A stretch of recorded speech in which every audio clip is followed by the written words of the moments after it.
the war in Ukraine has been overshadowed by the tumultuous events ongoing in the Middle East, where tensions between Iran, Israel, Hezbollah are reaching a boiling point. And any day we are anticipating a major Iranian counter-strike, either through the Hezbollah or directly a missile attack by Iran in a kind of a redux of what it had done on 13th of April this year, 320 drones and missiles fired. So the world is waiting with bated breath of an attack that could come anytime. And then there have been the tumultuous events in Bangladesh. So both these have combined to take Ukraine off the radar. But there are significant developments there which we must keep a track of. So let me quickly recount the recent events. As we all know, that in the month of June this year, Russia launched a Masarova, a deception operations towards Kharkiv. And the aim of this deception operation was to suck out Ukrainian reserve formations towards the north before they launched a major push in the east. Don't forget, the defenses in the east, especially in the provinces of Donetsk and Luhansk, are the densest defenses which have been there in situ since almost 2014 onwards.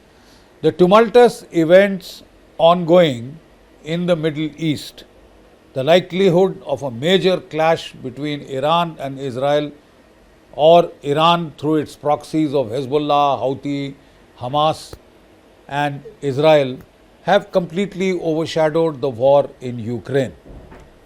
The simple fact is that there has also been the tumultuous developments in Bangladesh which have hogged the headlines, at least in India, totally, and because of that Ukraine seems to have gone off the radar. But the fact of the matter is that there are serious developments in Ukraine which we must keep in mind, especially because there are rumors that our Prime Minister is likely to go to Ukraine to mediate peace talks, to mediate a kind of a ceasefire, etc.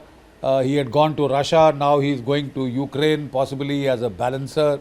There are pros and cons, there are voices for and against, but he is going to Ukraine. So we must be aware now of the ground situation in Ukraine because we should not again create a coincidence in which the Prime Minister lands up there when something major is on. It's a major war zone, and with what is happening, it is a little risky area at the moment. So let me give a quick recap. Please don't forget that in the month of June this year, the Russian corps-sized formation had attacked in the area of Kharkiv. Primarily it was the 72 Motor Rifle Division, a newly constituted formation, but it had armed and prepared and trained for this kind of an offensive in the given conditions of Ukraine, where the drones are wreaking havoc, absolute havoc. FPV drones, handheld drones, quadcopters, they have been wreaking havoc, destroying Abrams tanks, Challenger tanks, Leopard tanks, Russian tanks, and making it very difficult to mount a major large-scale blitzkrieg style offensive with huge red arrows moving rapidly across the landscape. All that is history. But the Russians have innovated, so have the Ukrainians, and the Russians have now developed the FAB glide toss bombs, which have strap-on satellite navigation kits. They're GLONASS satellite navigation kits, and these are fired from 40 odd kilometers away, and they have been wreaking havoc on the Ukrainian defenses. The Russians have also, the Ukrainians had started the use of FPV drones, the Russians have followed suit.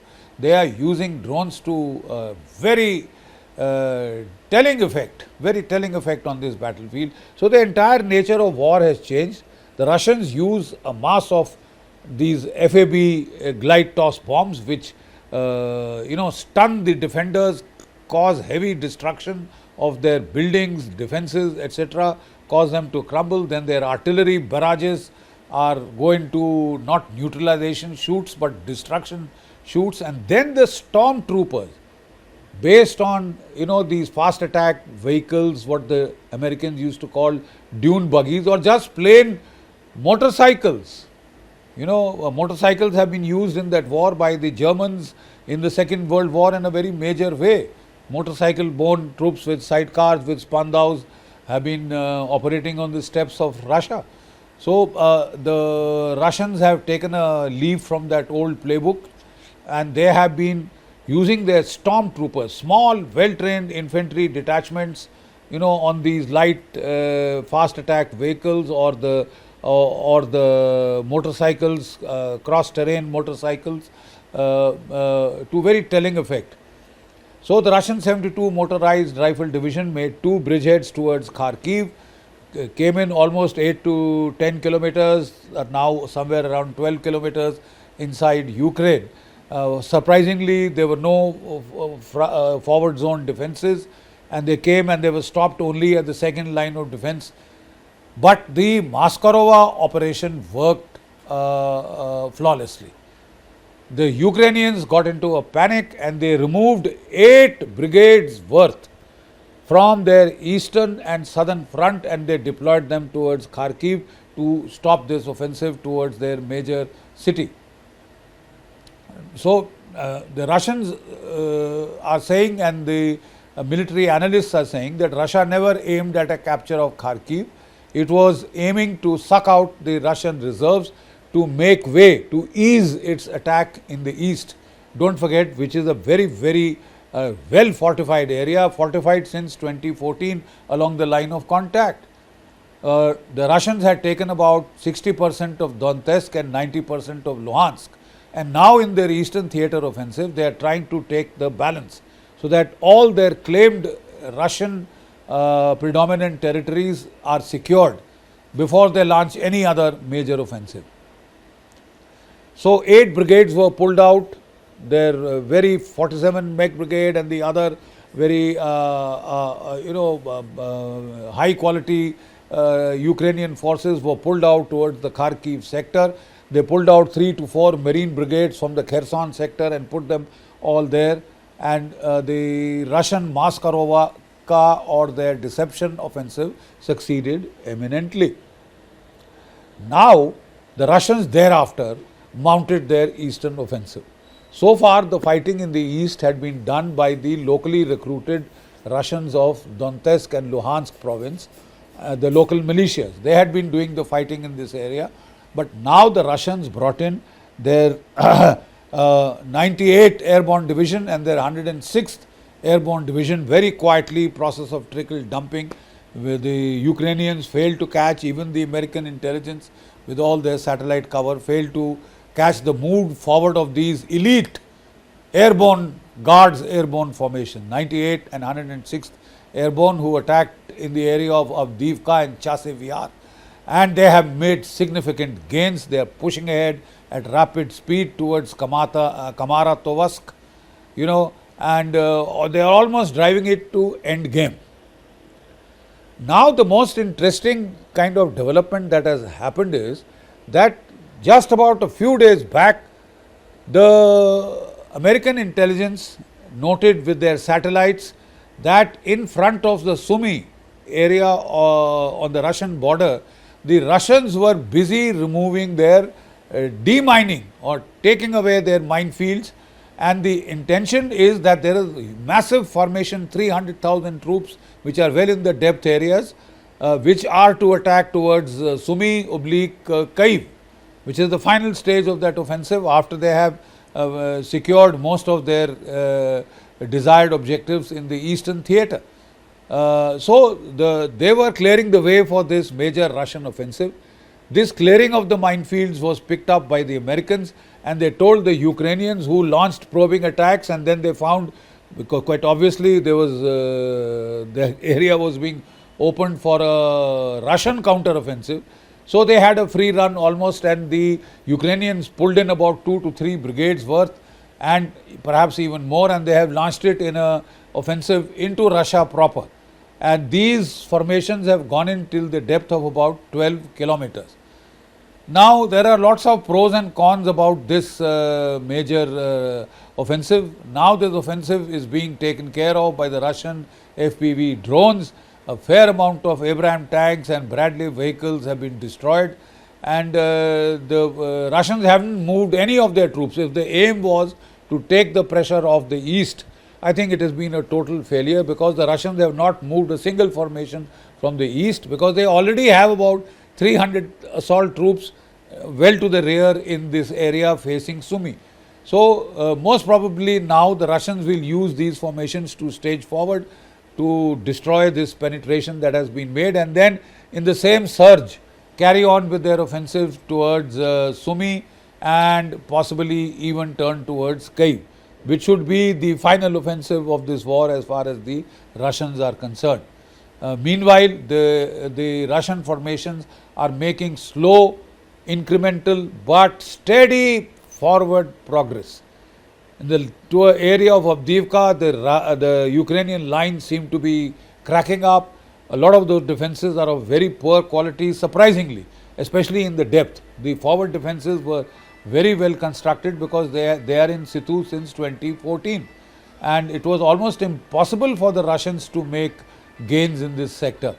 But now they are relentlessly pushing forward in the east, and the expectation is that their assault formations in the rear will now move forward to try and pinch out this salient that the Ukrainians have created. There were a lot of protests in the Ukrainian eastern theatre that these were badly needed reserves to stop the Russian advances in the east. So why have they been taken away for a very, very, it sounds very grand, kind of a spoiling attack to, throw the Russian counter-offensive into a bit of a disarray. But it hasn't hit any of the Russian formations. The formations are well to the rear, and if they stage forward, they'll not only destroy this salient, but in the same rush, they could go forward to, or they could just envelop it and go forward with speed into Sumy and Kyiv region, which is the capital region, and if that happens, that should be the end game. Another school of thought is that this is a counter-attack by the Ukrainians into Russian territory in the hope that when the peace talks start, they will be able to have, bargain for territory by holding on to some Russian territory to bargain for with their what they have lost in the east and in the south. We will have to wait and watch as to what happens, but the developments are very interesting in Ukraine too. Meanwhile, Iran, I would like to just mention in passing, has taken severe affront to the killing of Haniyeh when he was a state guest in Tehran. The Iranian options are to use its proxies, especially the Hezbollah, to retaliate against Israel, or to retaliate in a combination with its three Hezbollah, Hamas, Houthis, Syria, Shia militias in Syria and Iraq, and launch a massive strike onto the command and control centers in Tel Aviv and in other major cities of Israel.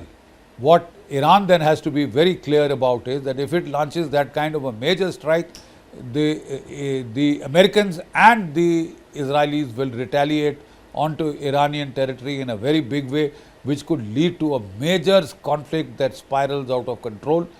Iran may well decide to do a low-grade option, but what we find is that the Russians have been flying aircraft after aircraft of electronic warfare equipment, S-300 missiles, etc., to help Iran deal with any likely American reactions.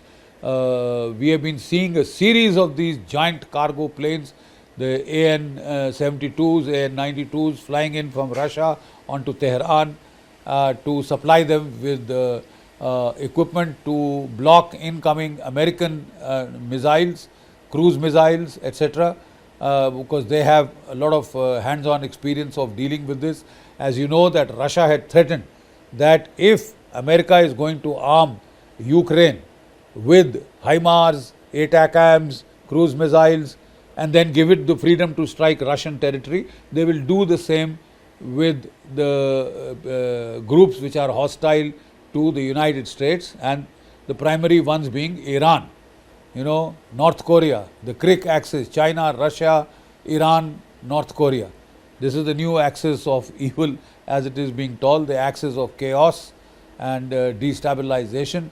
And the Russians very well will pay the Americans back in the same coin, and therefore to that extent they have been rushing in heavy supplies even while they are fighting or engaged in their own conflict in Ukraine. Is it right for time for our Prime Minister to go to Ukraine? I would beg to differ very respectfully. It may not be the opportune time, because it would create quite a shenanigan if Prime Minister Modi is in Kyiv and a major Russian offensive starts towards Sumy and Kyiv. We may have to weigh that, because we somehow miss. It was actually a pre-arranged visit to Moscow, so it could not have been changed at the last minute, but it coincided with the 75th anniversary of NATO, and it also coincided with major Russian strikes on Kyiv. Quite obviously, the Russians will not strike Kyiv while our Prime Minister is there, but that Kharkiv, but that offensive in Sumy and towards Kyiv could be a major spoiler. The other factor that we must bear in mind is, we may be keen for peace. Russia said it's okay by the peace efforts, but the Americans are forcing Ukraine to fight till the last Ukrainians. I don't think the Americans are keen for a ceasefire or will let a ceasefire happen and peace talks take place. Don't forget that the peace talks in April 2022 that took place in Belarus and in Turkey, and which had made substantial progress. As a result of that, the Russians, at a goodwill gesture, had withdrawn their forces from Kyiv. It was painted as a Russian rout.